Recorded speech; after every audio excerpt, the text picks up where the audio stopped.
नंदुरबार प्रकल्प आश्रमशाळा शिक्षक कर्मचारी संघटनेच्या प्रलंबित मागण्यांसाठी प्रकल्प अधिकाऱ्यांना निवेदन।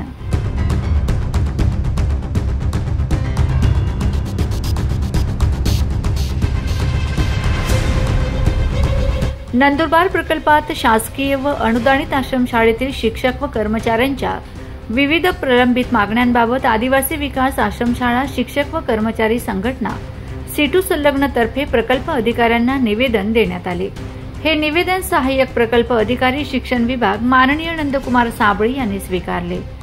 संघटनेच्या मागण्यांमध्ये प्राथमिक शिक्षकांची वेतन निश्चिती 10,100 प्रमाणे आणि माध्यमिक शिक्षकांची वेतन निश्चिती 13,350 प्रमाणे करावी। या संदर्भात विशेष चर्चा लेखाधिकारी श्री पावरा यांच्यासोबत करण्यात आली।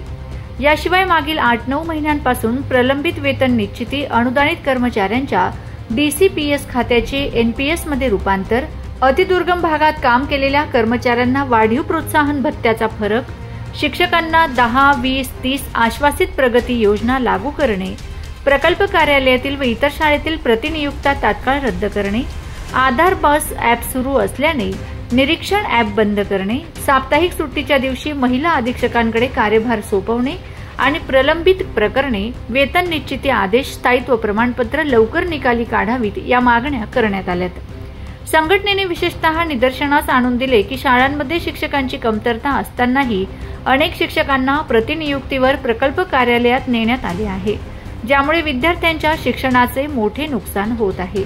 यावेळी संघटनेचे पदाधिकारी व शिक्षक मोठ्या संख्येने उपस्थित होते।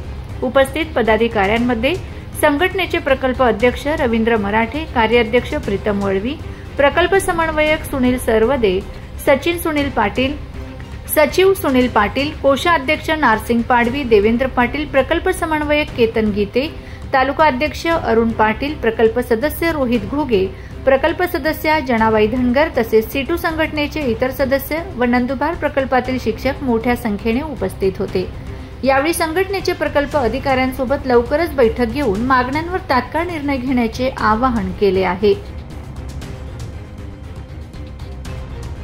Bureau report, Navapur express news, Nandurbar.